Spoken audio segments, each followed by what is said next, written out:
5 snin mindu fetaħ il-bibien tiegħu, madwar 90 student irnexxilhom jiggradwaw mill-Global College Malta, istituzzjoni edukattiva li qed twieġeb tajjeb għad-domanda tas-suq tax-xogħol f'pajjiżna. Hekk sostna l-Ministru tal-Ekonomija u l-Investiment Chris Cardona waqt iċ-ċerimonja tal-5 anniversarju mit-twaqqif tal-kulleġġ li jinsab fi Smart City. Anthony Bonello, il-Business Development Manager, għalli l-kulleġġ huwa affiljat mal-Università ta' Chester u tul dawn l-aħħar 5 snin il-kulleġġ laqa aktar minn 360 student li għandhom impjieg full-time u li qed jagħmlu jew segwew programm ta' taħriġ.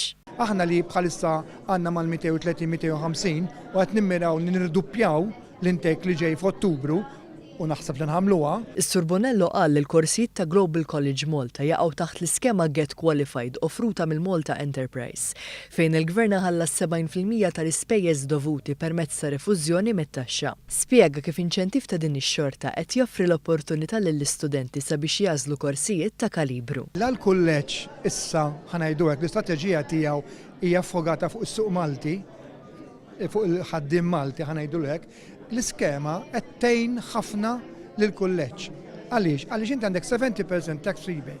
Mela inti għandek kors u tiskanta ma jmorrux għall-irħis, imorru għall-korsi Taljin. Imma dan imorru għalih għal raġuni li hemm dik l-iskema. Dik l-iskema qed tgħin lill-istudent Malti biex ikun jista' japplika l-korsijiet tagħna. One News tkellem ma' Paul Flery Soler, wieħed mill-istudenti fil-kulleġġ fejn wara 30 sena l-bot mill-kodba u l-istudju, igradwa f'Executive Master in Business Administration. L-esperienza kienet ovvjament ħassejta pozittiva ħafna.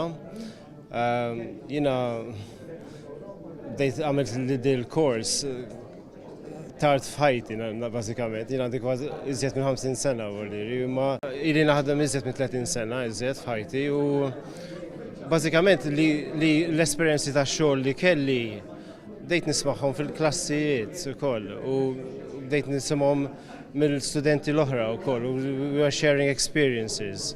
U fil-xogħol tiegħi għennitni biex nsir forsi iżjed professional, iżjed professional, mhux għax ma kontx tafu li ma ittik perspettiva differenti, forsi tkun iżjed intens fix-xogħol tiegħek, u tara avenues differenti.